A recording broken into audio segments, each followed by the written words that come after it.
Buenas noches.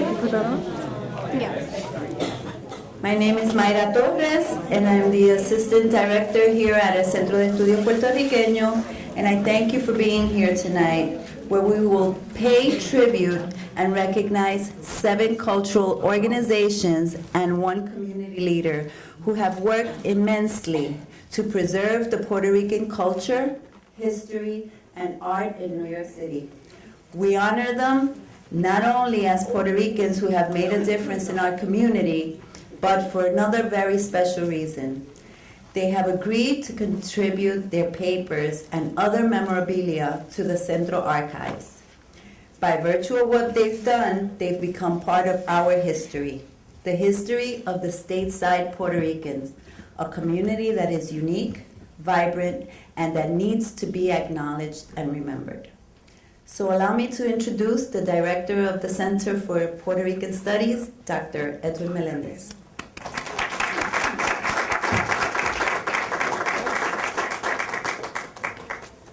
Buenas noches. My name is Edwin Melendez. I'm the Director of the Center for Puerto Rican Studies. My pleasure. It's the best job in the world, if I may say, because I get to do this kind of events often, more this year than ever. In any case, a great pleasure to be here tonight and to share this event with our community and their representative. This is the new home of the Centro Library and Archives in the Silverman building. We've been here for about a year now, right at the heart of El Barrio. We gathered to honor 7 great organizations and 1 accomplished individual and enter their names into the ranks of the 100 Puerto Ricans. This is a special year for us. 40 years ago, on February 26, 1973, CUNY officially opened the operations of the Center for Puerto Rican Studies. And they did that with the announcement of the appointment of Frank Bonilla as its first director. A few years later, what is today the Central Library and Archives was created. For 40 years, Centro has served and is serving the faculty and students of Hunter College and CUNY and our community. The Central Library and Archives have been preserving the legacy and heritage of the Puerto Rican community in the United States for all that time. We provide cutting-edge research and educational programs that encourage interest in the field of Puerto Rican studies. Since we moved to El Barrio, we have implemented a community program. We sponsor successful art exhibits, there are more to come, and we have launched our 100 Puerto Rican campaign to make a great institution even greater. The 100 Puerto Rican campaign was undertaken in conjunction with Centro's 40th anniversary for a very good reason. We have a goal of expanding our world-renowned archives by adding to its breadth and depth with the contribution of the 100. And tonight is a very special night as we add to that important cultural organizations. Who are the 100 Puerto Ricans? There are 100 individuals. It's a target of organizations and individuals who have made a difference in our community. We honor them for donating their papers and their oral histories and to contribute to the preservation of our history. The individual and organizations we recognize tonight are among those who have carried the torch of our heritage and have helped build and sustain the Puerto Rican pride and progress. As contributors to the Central Archives, our honorees will be among the greatest, among other pioneers who helped build our institutions and communities, among those who have changed history. Their records and oral histories will become primary sources of information about the stateside Puerto Rican community. Scholars, historians, researchers, students, and community will look to these collections as a wellspring for investigating, documenting, and retelling our great narrative of immigration to and life in America. Their legacy will be preserved for generations to come. This is how we will preserve our past and how we forge our future, which is why we're here tonight. My colleague Mayra Torres will introduce the honorees, and I think we should welcome them with a round of applause.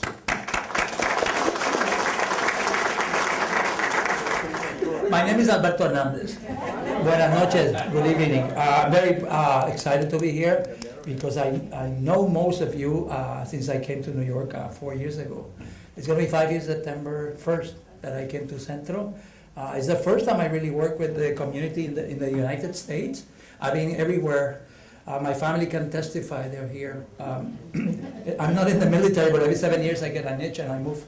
I started in Iowa, Cedar Falls, then I went to Boston, then I went to Pensacola, and then I'm here in New York again. But I love New York, I love the community. I remember as a kid looking at the Trans-Caribbean Airlines posters. I remember it was $42, round trip, Puerto Rico, San Juan, Puerto Rico. And my uncle worked for the airline. I remember going to an airplane and being excited of coming to, what I wanted to see was the Bronx Zoo. I mean, I don't know anything about it.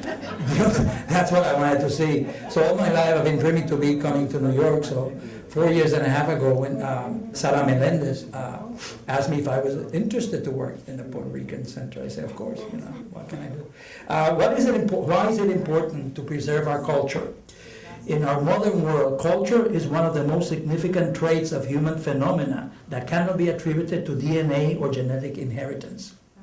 Culture encompasses the distinctive creative way we experience as a group, as part of our daily lives in different parts of the world. It can be manifest in our craftsmanship, in our art objects, music, poetry, literature, folklore, and projects into our social practices and patterns. As a traveling group, the Puerto Ricans are capable to passage across the ocean and build communications and communities that are distinctly Puerto Rican. The examples are numerous. We have presence in Europe, North, Central, South America, as well as Hawaii and other islands of the Caribbean. In 21st century United States, we see that our community members are moving back and forth from La Isla and the mainland, as we call it here, as they reach their dreams or they retire and look for a better place to enjoy their retirement. This fact is much more alarming to us that are in the business of preserving, collecting, and sharing the histories of these people and these communities. Because of these photos, letters, diaries, posters, programs, photographs that you can see here, meeting agendas and minutes, are key to document the stories of our people, of our communities. Living culture, I think, is one of the most exciting manifestations of the human race, and it's our duty to preserve and share these stories with ourselves and the future generations. I'm sure that somebody's going to come to Centro 100 years from today and ask, who are these people? How do they react and behave to historical events? And why? Why did they react this way? How come they, how did they impact our community? What were our challenges and accomplishments? What did we do to serve those people that were thirsty of music and art? Tonight we want to honor all these great individuals that are here with us tonight and who made a difference and who also are very conscientious and very generous in donating their papers and records of their organizations to Centro. Congratulations. Buenas noches y gracias. I just want to introduce Elba Cabrera, who is on the Centro Advisory Board. She's going to say a few words. En mi casa me conocen y me guardan comida todos los días. Anyway, I want to welcome all of you to this special event. We've been working very hard, to bring you together. And also, I just have to say this, Centro is a very important part of our community, and we have to support it. I'm supposed to talk about why cultural organizations are important. They're important because our people, our children here, have to know what's happening within the culture, our culture. Many times we see the young people going away from what we know and what we cherish. It is so wonderful to be able to talk about, ¿te recuerdas cuando éramos niños que hacíamos esto? And they're going to lose that if we don't instill that in them. And I think we have the opportunity to do it through the arts and culture. And one of the things about arts and culture is that it brings a lot of good things to your heart. It really makes you happy. And I'm just so honored, to be part of this. Many of you know me from the Association of Hispanic Arts. I was there for 10 years, and I met wonderful people who started my art collection, and I see one right in front of me. His name is Fernando Salicru, and I have a piece that I bought from him, which is called Una vez más Colón, and it's the Taínos behind the bushes waiting for Colón to come back. And every time someone comes to my house and I say, what do you see here? And most of the times they don't get it, and I have to explain it to them. Oh my God, that's wonderful. But anyway, to get back to the reason that we're here is to honor the cultural organizations and one individual that has done marvelous things for the artists here in the city of New York. So welcome again, and thank you for being here. Thank you, Elma. So now we're going to start with the recognition. La Casa de la Herencia Cultural Puertorriqueña. La Casa de la Herencia Cultural Puertorriqueña is a not-for-profit, community-based institution founded in 1980 to advance, disseminate, and preserve the cultural heritage of Puerto Ricans in New York. La Casa's main component is its Puerto Rican Heritage Library and Resource Center, a large and diverse library of study and scientific research. Here to represent La Casa is Leticia Rodriguez.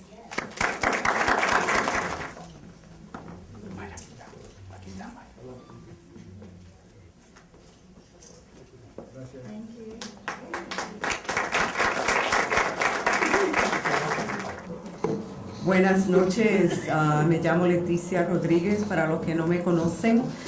Good evening, I'm Leticia Rodriguez, Director of La Casa de la Herencia Cultural Puertorriqueña.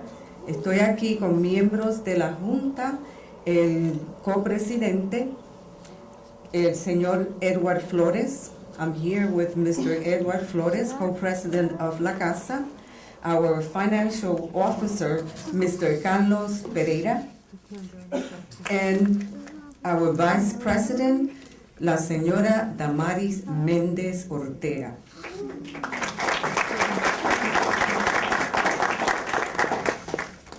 Mr. Eli Alvarado, our president, is not here, he's ill. We're going to just pray for him for 1 second, please, in memory of also Mr. Otilio Diaz, who was instrumental in maintaining La Casa for 25 years. And I was able to pick up after him, and I have been at La Casa going on 6 years, and I fell in love, and I just can't get over it. I invite you also to fall in love with it.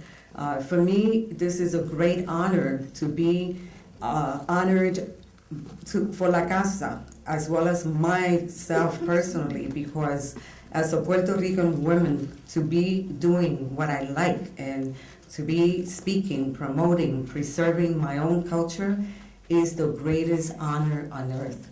And I want to introduce again Mr. Edward Flores so he could say a few words. Thank you. And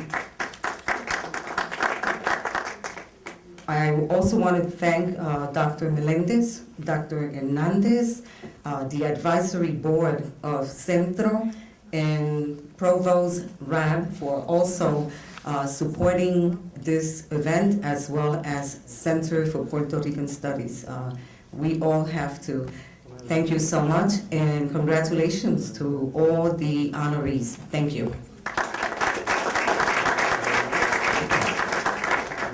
Okay, I'll be very brief. I wasn't expecting to speak. But thank you, Centro, for this, for hosting this event and for recognizing La Casa, because La Casa is a very important institution in the barrio and for our community. I met Otilio Diaz in law school back in 1980, 81. He was going to school at night. I was a day student, and he told me about La Casa like a couple of years later, and he kept telling me to be on the board, and I got involved with it, and I've been there ever since. And It's been a pleasure to be on the board and to deal with La Casa. And I just wish that, you know, we have to reach out and get more people to come. A lot of the people come to La Casa. We have young people who take cuatro lessons, and we have all kinds of activities, and it's usually a combination of viejitos and jovencitos, but the people in the middle, you know, the 20 and 30 somethings, you know, you don't see too many come out. So we want to promote it more, and thank you so much for this honor. Bye.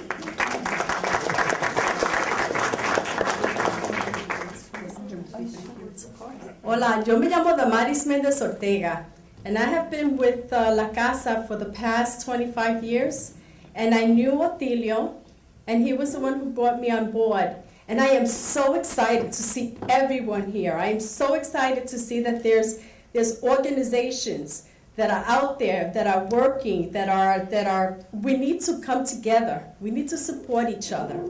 This is so exciting for me. Ustedes lo saben, yo soy del barrio, 104th and 1st Avenue, and I am what you call a second generation Puerto Rican. But my parents, they taught me how to read Spanish, how to write Spanish when I was 7 years old. They taught me con el diario La Prensa, and I'm very, very proud. And mi papá, on Saturdays, eso era La Calandrina, you know, it was all Ramito, you know, so I grew up. I was one of the fortunate ones because my parents, my parents would take us to Puerto Rico in the summer for Christmas, and we really learned, we lived our culture. So this is what I want for our young ones, because I think that poquito a poco, they're going away, they're drifting away. So I'm so proud and so honored to be here and to see that everybody here is working together for our culture, for our traditions. Tienen que seguir, esto no se puede morir, okay? Thank you so much to the Centro Puertorriqueño de Hostos. I'm really excited to be here. Que viva Puerto Rico!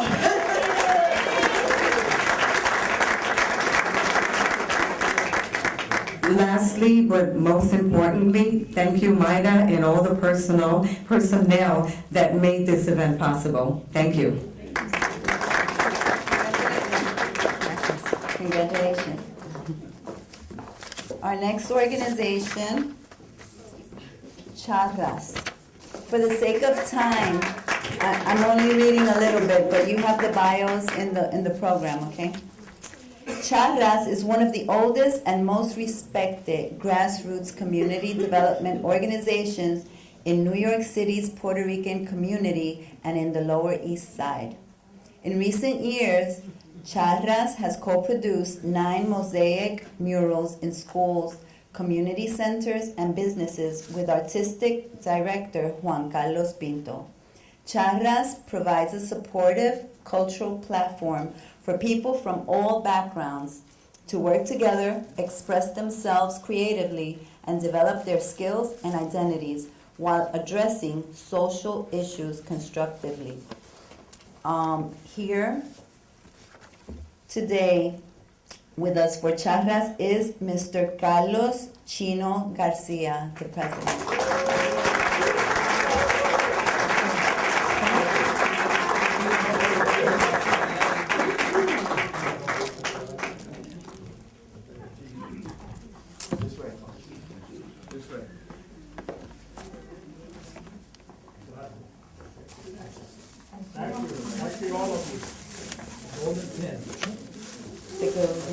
We were here. Photoshop. Anyway, it is an honor to get this award together with all the other Latin groups and individuals. So thank you very much for that. You know, but one of the things I think that is important is that we keep on struggling no matter how old we are.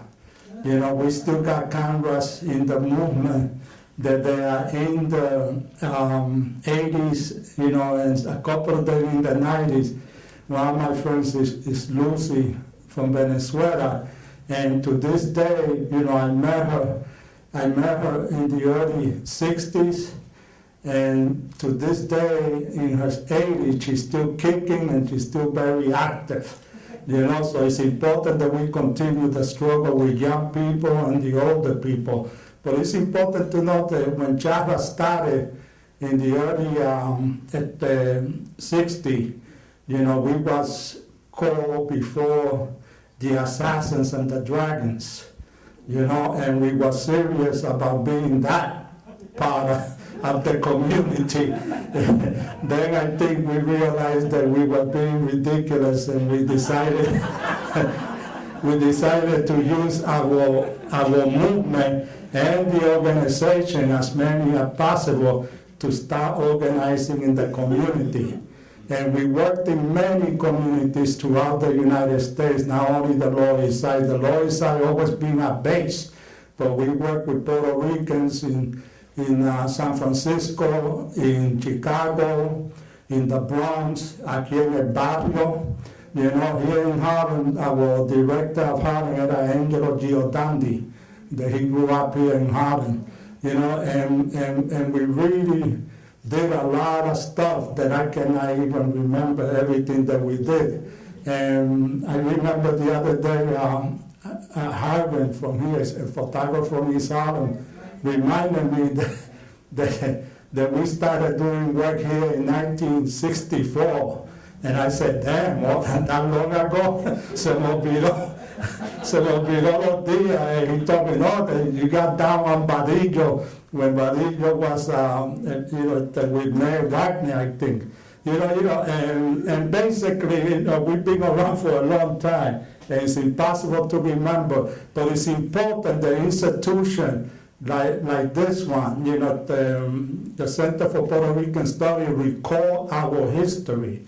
And I hope that we all share our history and our knowledge with younger people in high schools and junior high school, because that will be our next generation and our future political movement for those young people. So let's share our knowledge with them in any way we can.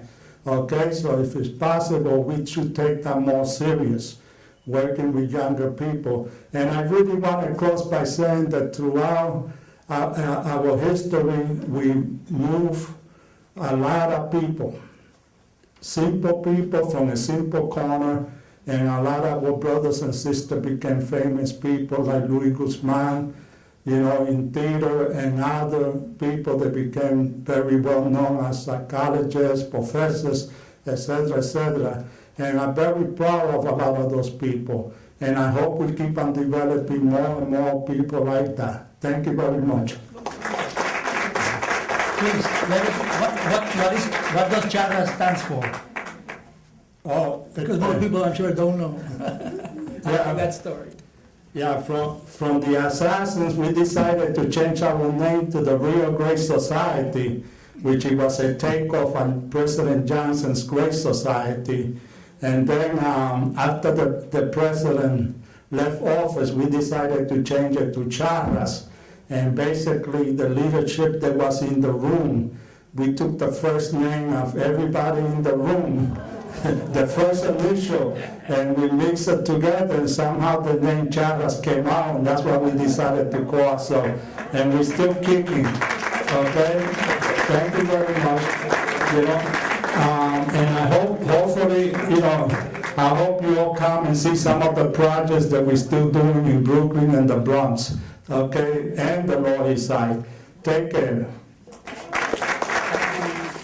Our next organization is Clemente Soto Vélez Cultural and Educational Center. Clemente Soto Vélez Cultural and Educational Center is a nonprofit, community, multi-arts center focused on the cultivation and preservation of Puerto Rican and Latino culture through performance, visual arts, and community events that reflect the cultural diversity of the Lower East Side. Operating equally in a multicultural and inclusive manner, the center provides affordable spaces for artists to develop, promote, and present their work. Here to accept for Clemente Soto Vélez Cultural Center is Executive Director Jan Hanvik, and Chair of the Board, Dr. Manuel Moran.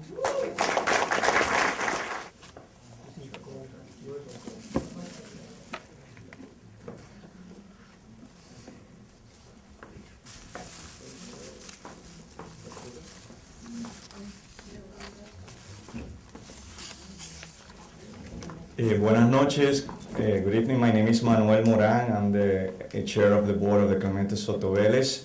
I want to say thank you to El Centro for this wonderful honor on behalf of the board, on behalf of the staff, and all the artists and the companies that are at the Clemente Soto Vélez Cultural and Educational Center.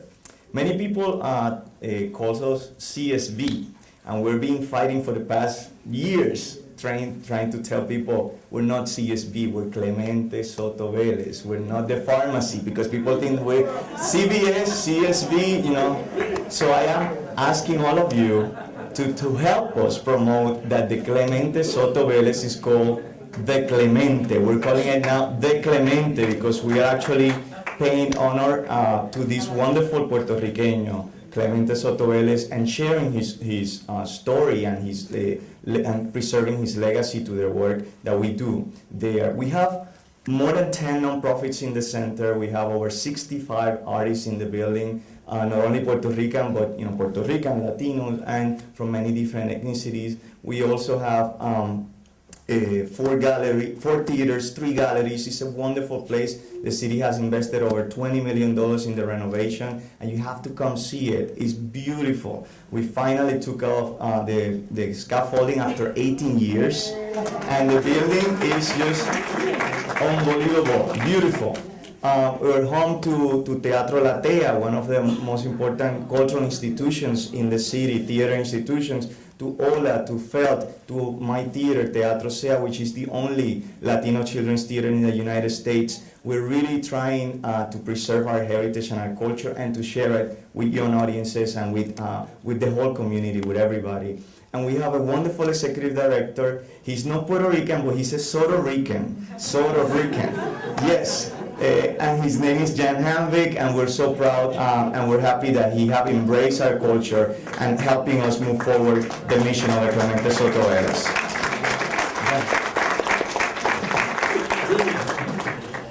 A pleasure to be here tonight. I just want to tell a quick story about the wonderful documentary that was made recently by Joel Gonzalez about Clemente. And I didn't have the pleasure to meet Clemente personally, but he's so alive. He has such an incredible power in the clips in that film.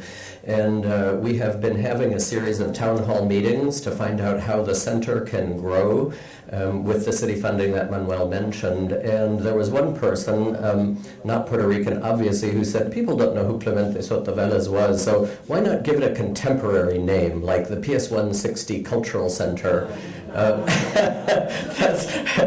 And the wonderful story is, I said in the documentary, I was interviewed, I said, Clemente is not dead, he is alive through the center. And a sort of elderly American Jewish sculptor who is in the center stood up in the audience and he was outraged. He said, don't you know who Clemente Soto Vélez was? Don't you know what he stood for? Don't you know that he stood for poets? Don't you know that he stood for the rights of gay people? Don't you know that he stood up for the small business person? Don't you know that he stood up for community building? We are not changing the name of this center. And the whole room burst into applause. And I said, wow, if this guy is supporting the legacy and vision of Clemente, I'm very happy to be a part of that. We're getting proposals all the time. There's a Nigerian Buto dancer who is creating choreography inspired by his poetry. There's an American, I don't know her background, painter and sculptor, very talented, who is doing a whole invitational of visual arts inspired by Clemente's poem Árboles. So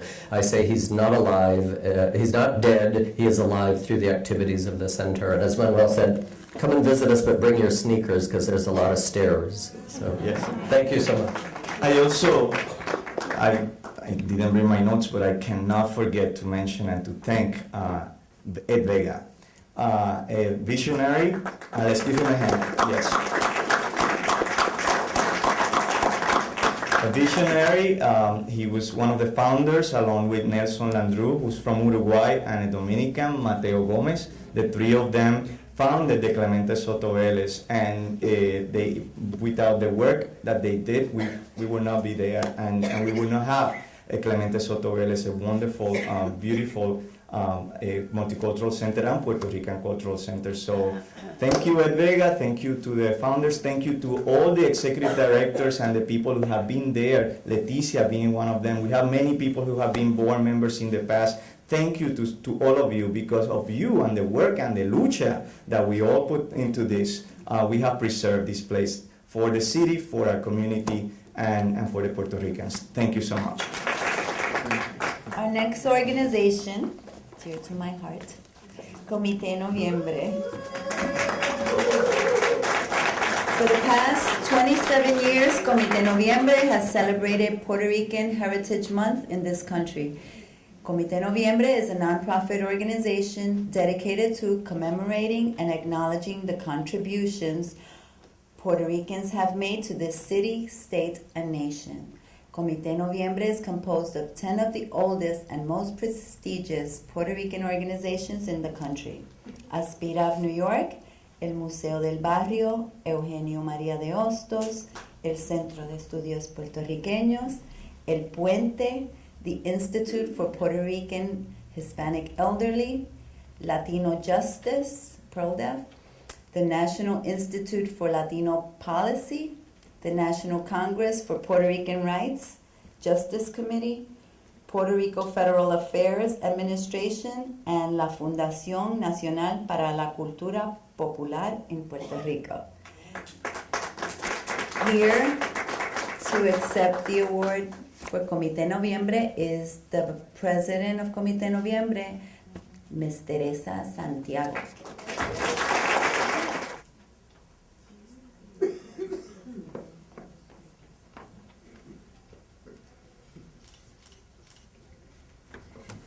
A few words. I'm very emotional tonight for some reason, and probably it's because I'm seeing a lot of people that have made Comité Noviembre what it is. I want to recognize my board. Everyone is recognizing their people, and I want to do that because Comité Noviembre is not Teresa Santiago. Comité Noviembre is a collective of people that give so much of their time. Wow, I'm getting really emotional. So, Elba Cabrera from Hostos. I also want to make a correction. We also have 2 additional members that were not mentioned, and that is La Casa de la Herencia Puertorriqueña y Música de Cámara, that is also part of our group.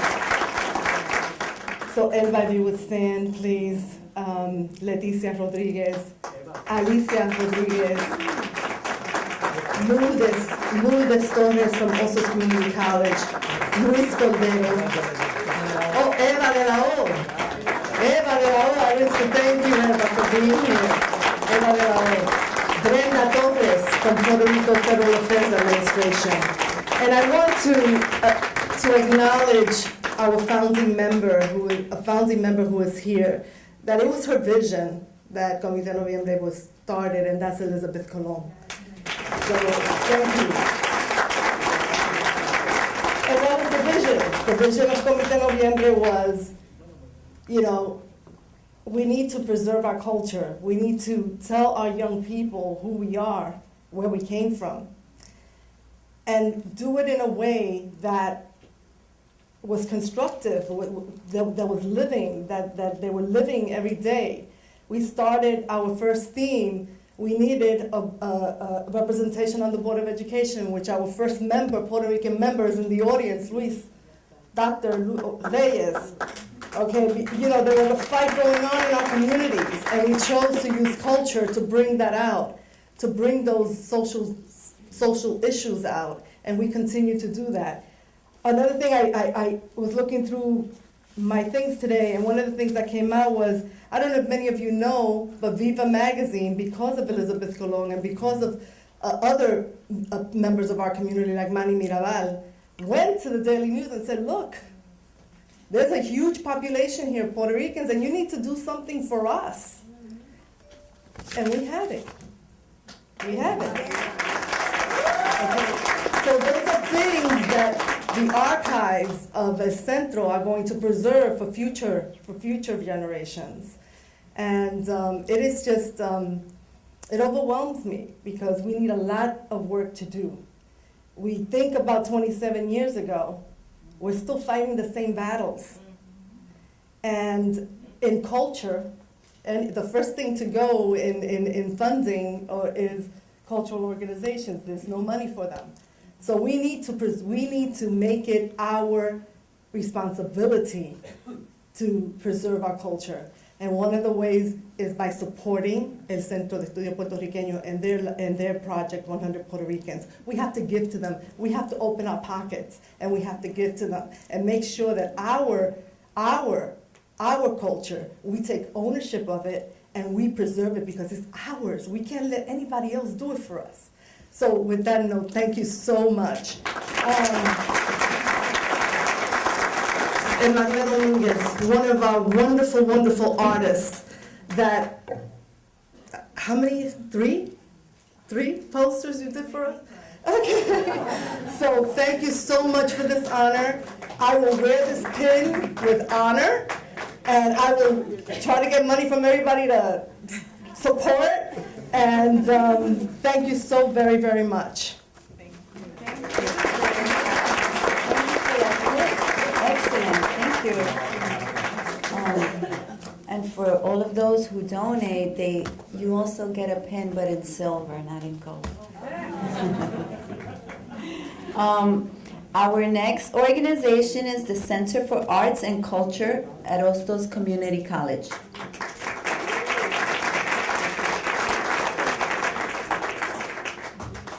The centerpiece of the new campus at Hostos Community College of the City University of New York, the Hostos Center for the Arts and Culture in the Bronx, consists of a museum-grade art gallery, a 367-seat theater, and a 907-seat concert hall. The Hostos Center presents artists of national and international renown, as well as emerging and established local artists. It offers workshops in drama, folk arts, and dance to community residents. Here to accept for the Hostos Center for Arts and Culture is Elba Cabrera.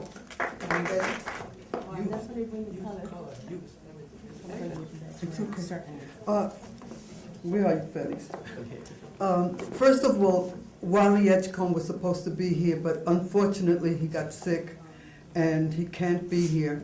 And the president of the college actually had asked for Wally to come, but one of the things that has happened is that, you know, Wally's retiring, and it's been bittersweet for all of us. Bill Aguado, who sits with me on the Hostos board and also in the Arts and Culture Committee, is also here. And Felix works very closely with Wally. And Nidia Edgecombe is all the way in the back, who is a big part of Hostos. It's been, you know, I've been working at Hostos for how many years now? Bill and I started at the Advisory Council in something like 1979, something like that. And we've been there ever since. Wally has done a tremendous job of bringing that Hostos Center together. By the way, he's another sort of Rican, okay? he actually is married to a Puerto Rican, so that makes him a half a Puerto Rican, right? And he loves our culture, and he has made sure that the center represents our culture, our arts, and our humanity. So, Felix, you want to say something? Just a quick thank you to Centro for Puerto Rican Studies on behalf of the president, Felix Matos Rodriguez, our vice president, Ana Carrion Silva, the foundation board, the staff of Hostos Center for the Arts and Culture. If it weren't for Wally, of course, and Wally, we wouldn't have 2 state-of-the-art theaters in the South Bronx and a museum-grade art gallery. He's been a trailblazer with his vision, and we're the beneficiaries of that. So I want to thank the center and everyone. And we want to invite you to our programs, okay? We have wonderful programs in the Bronx, and it's easy to get to. You get on the number 4 and you're there. Okay. Thank you. The next organization is the Loisaida Festival. Since 1987, the Loisaida Festival, produced by Loisaida Inc., has been celebrated on the Sunday before Memorial Day. This is the largest Latino community pride festival in the area and grows annually in impact, attracting between 12,000 to 15,000 people each year. It is presented along the Avenue C commercial corridor, renamed Loisaida Avenue in 1989. The festival includes diverse manifestations of the Puerto Rican and Latino cultures expressed through music, cuisine, and arts. It also serves as a vehicle to disseminate critical community information to local residents and visitors on issues affecting their well-being. Here to accept for Loisaida Festival is Elizabeth Colon and Julia Rivera. Thank you.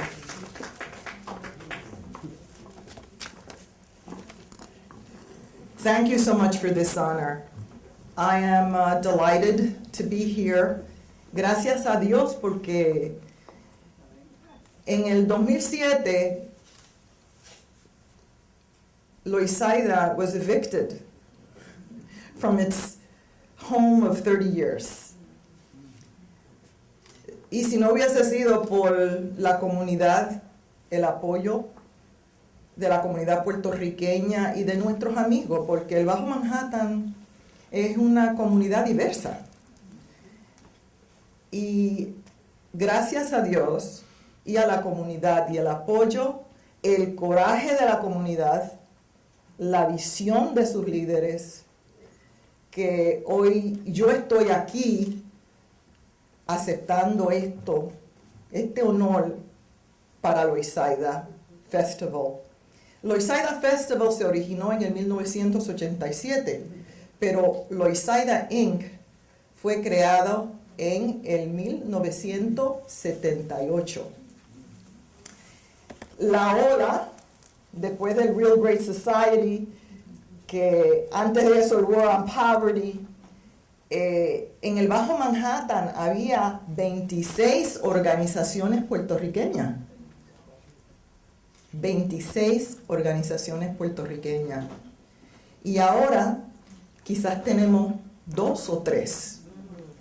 O sea que si hubiésemos dejado que Loisaida se fuera al olvido, no estoy yo aquí, no se celebraría el próximo festival que está aquí, y quiero que todos ustedes vengan. El 26 de mayo vamos a estar en la avenida C, la avenida Loisaida, celebrando 26 años de victoria y celebrando que tenemos un nuevo soplo de vida, porque después de toda esa lucha, la comunidad dijo, ese edificio no se va a desarrollar, nada va a pasar en ese edificio, al menos que Loisaida no esté en la mesa. Y ya en este verano, Loisaida, el nuevo centro de Loisaida, será abierto en ese mismo edificio con un centro nuevo. Y eso es una victoria para el Bajo Manhattan, para la comunidad puertorriqueña. Y me siento tan orgullosa porque yo I stand on the shoulders of a lot of people. And the person who had the vision for Loisaida, the person who really mobilized everybody, including Julia Rivera, Lori Sai, luchadora warrior, former executive director of Aspira as well, who was the director when Comité Noviembre was created in 1987, Dora Collazo Levy, que en paz descanse, una educadora increíble y una líder, mi líder, fue la que originó a Loisaida. Ella luchó y luego que Bimbo Rivas había desarrollado ese poema y había creado esa palabra, Loisaida, Tato la Viera incluido ahí, y tantos más artistas del Bajo Manhattan, ella fue la que luchó para que respetaran a Loisaida y nombraran la avenida C, Loisaida Avenue. ¡Que viva Loisaida! Y aquí, esta noche, the Lower East Side is well represented. Muchas cosas buenas pasaron. No tan solo yo. Yo me crié in the Lower East Side. Y fui a PS 160. I could sing the alma mater if you want. But the secret of PS 160 was that I went into the class, I was in the class of 1956. That building was supposed to be torn down in 1952, having it rebuilt and made ready for my class. But it never was torn down for whatever reason. And I went to that, right? And that's a celebration. Those are little things that happen, coincidencias de la vida, but that are for a reason or for a purpose. So the Lower East Side is my life.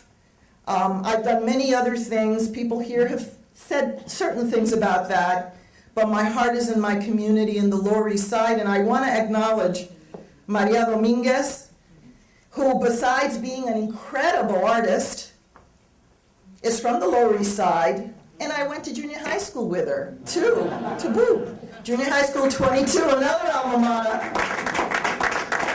And she was the one who showed me, notwithstanding that I knew a lot of things about El Centro and about so many different things, she's the one that spoke to my heart and said, Liz, we can't let our history down here in the Lower East Side, Loisaida, and the rest of it go into oblivion. You need to do this, Loisaida needs to do this, and I'm so appreciative of her patience and her love for her community, that she made sure that we were here this evening, and I thank her for that, Maria. Thank you very much.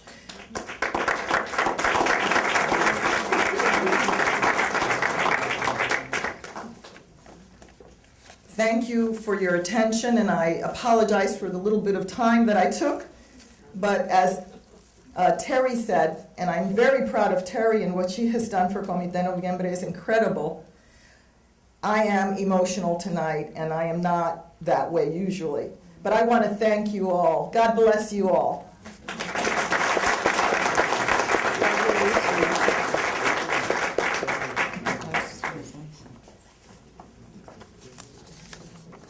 The final organization before the individual is Taller Boricua. Taller Boricua is a 40-plus-year-old artist-run, non-profit art gallery and multidisciplinary cultural space in El Barrio, East Harlem. Its mission is to be a proactive institution for the community by offering programs that stimulate its social, cultural, and economic development through the promotion of the arts. Here to accept for Taller Boricua is Ms. Nitza Tufino.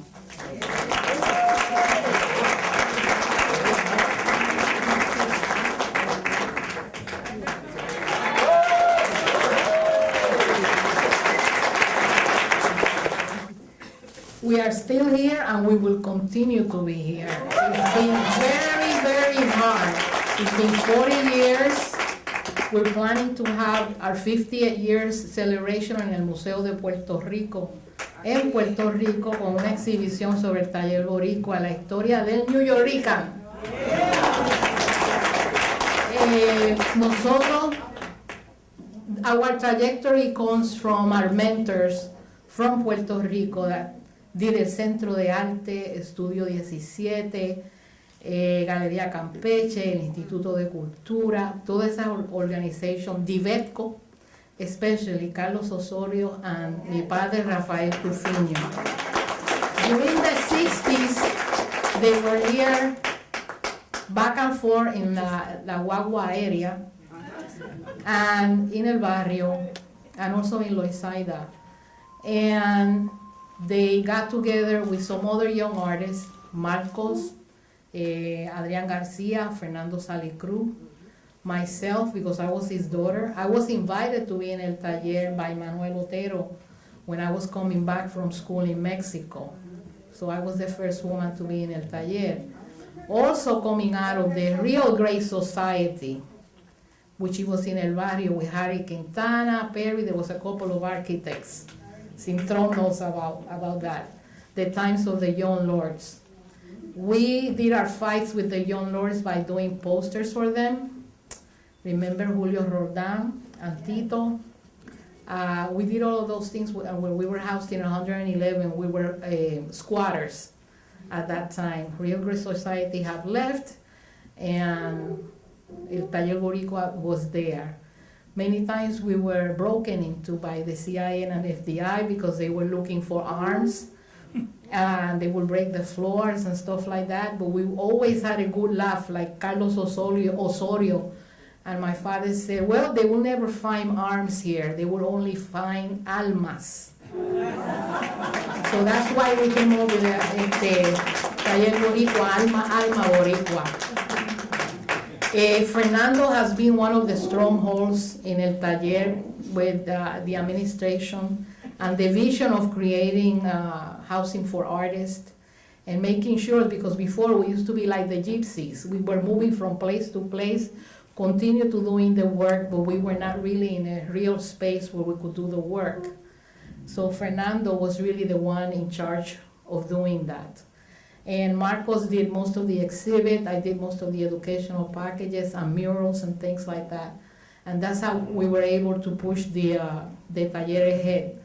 Our vision was social justice, so that's our posters come from Puerto Rico, Divetco, the Chicano movement. We're part of El Consejo Gráfico, which is a national organization in the United States of printmakers. And this year we will be housing in 121 East 106th our printmaking workshop, which is going to be named after our mentor Rafael Trufiño. And it's going to be for social justice. I would like to let Fernando say a few words.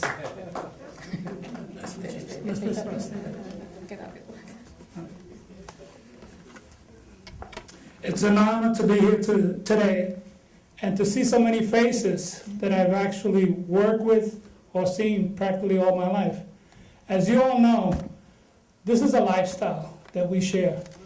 We've done this for the very long time.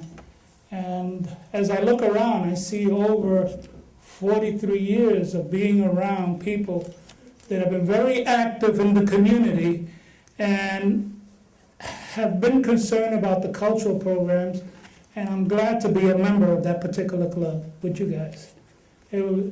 As we all know, it's kind of hard now trying to keep up with the ability of keeping our programs up to date and making sure that our cultural programs progress so that we could actually teach the public. The reason why I say teach is because I was honored to become a member, and I was born here in El Barrio and lived here in El Barrio all my life. And when I joined the taller was when I learned to be a Puerto Rican Latino. That's the reality of my particular life.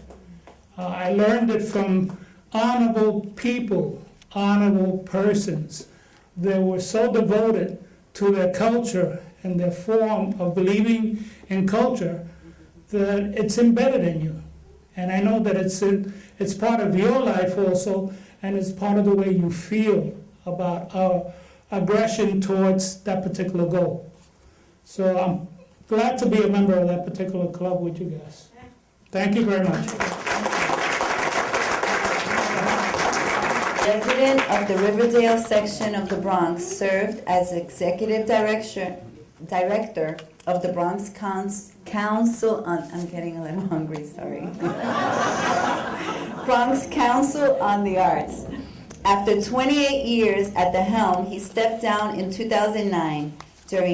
During his time, he helped usher in many of the council's most successful programs, including the Longwood Art Gallery. The Bronx recognizes its own fellowship program, and the Bronx Culture Trolley.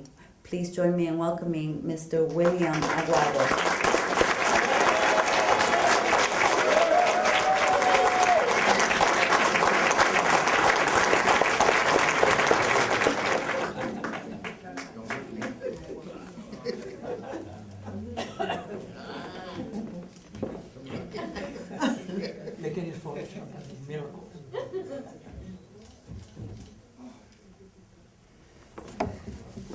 You know, it's such an honor to be honored with so many legends who have meant so much to so many communities and to so many people.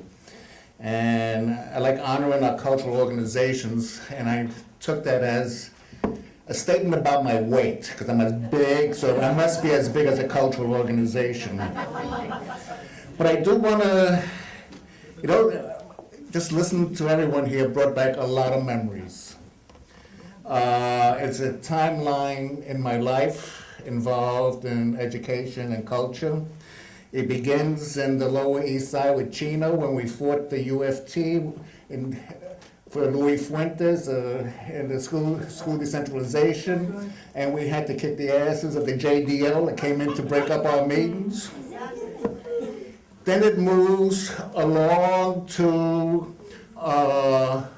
Association of Hispanic Arts and Elba Cabrera, my mentor, one of my very best friends, and many of my colleagues from Fernando and Nitza come from those receptions we used to have every 6 weeks. Drunken receptions we used to have every 6 weeks.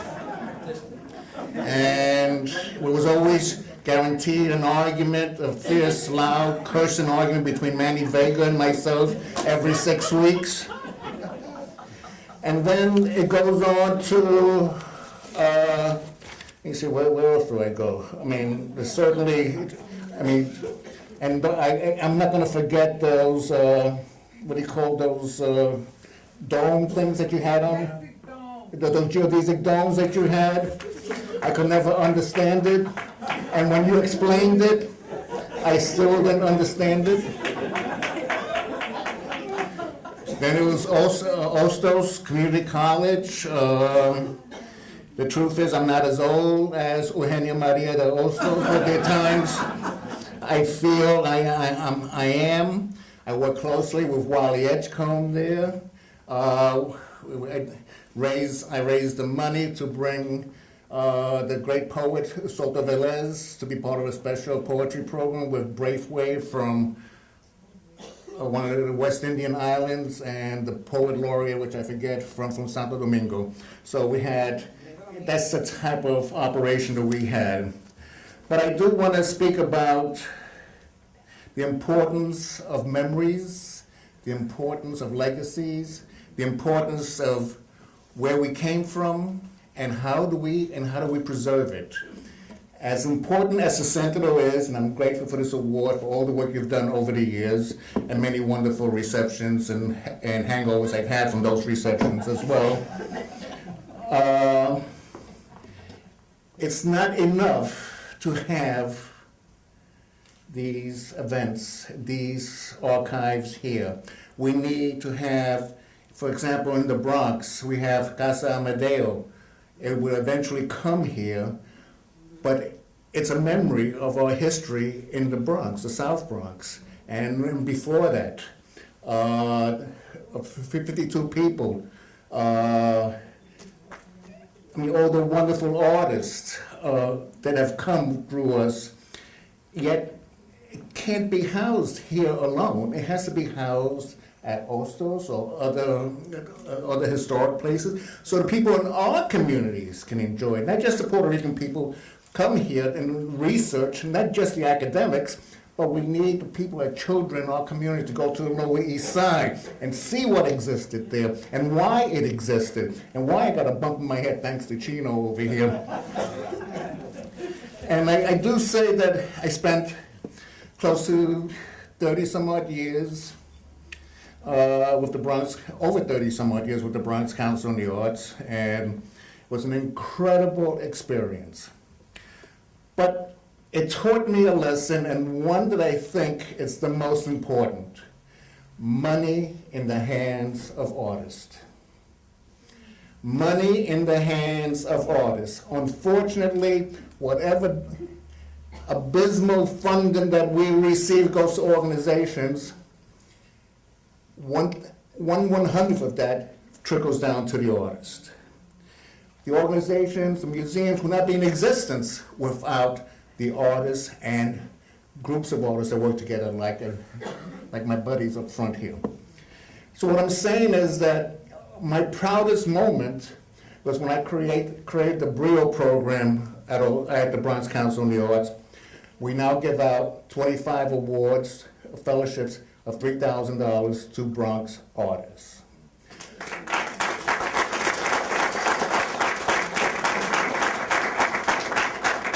I, with a couple of others, created the Urban Artists Initiative, which was the first and only one, not only in New York City, but in the country, that was for funding for artists of color.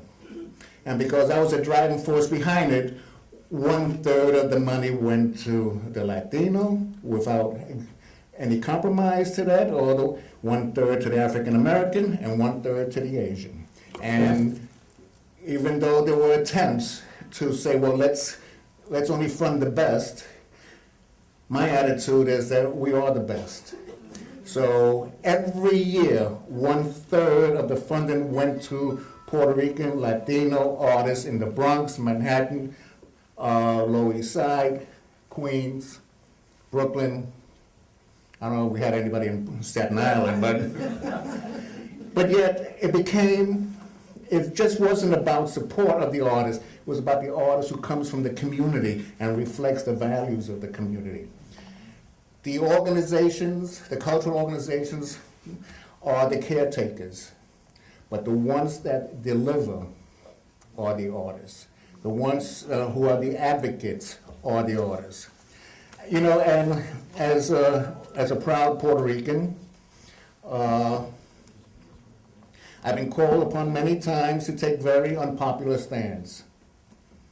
I will not compromise quality because the integrity of who I am is about quality.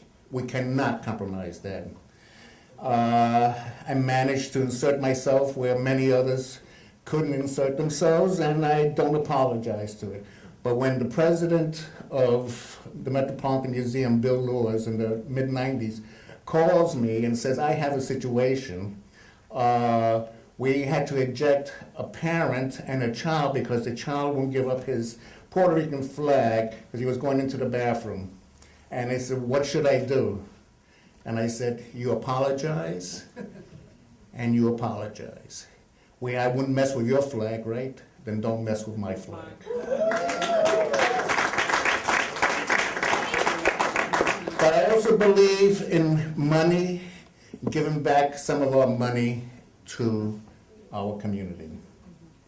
With Mrs. Edgecombe, Nadia Edgecombe, I created a fund for single parents, students who are single parents at Hostos, a scholarship fund, in memory of my mother, who raised me after my father died over 50 years ago. And I know the sacrifices that she made for me, and I can imagine listening to Nydia telling me about the sacrifices at Hostos that many of the students make, and with Dolores Fernandez, and was the former president of Hostos, we work very closely. It's not just about culture, it's about preserving our young and getting our young ready for the future. I've been very blessed in working with a lot of wonderful artists. I'm very blessed with working with young artists, hip-hop artists. Don't ask me what they mean, what they say, but they are as creative as any of our elders are. And I've always used money to promote, to be an advocate for our community, our artists, and that will never stop. And I'm still very much involved in doing things that I didn't get a chance to do very often when I was the executive director, that I do now have the opportunity, and that's to go out and volunteer my time with artists and emerging arts organizations, and to be a pain in the ass to all the politicians. You know. And I thank you very much, and I thank the Center.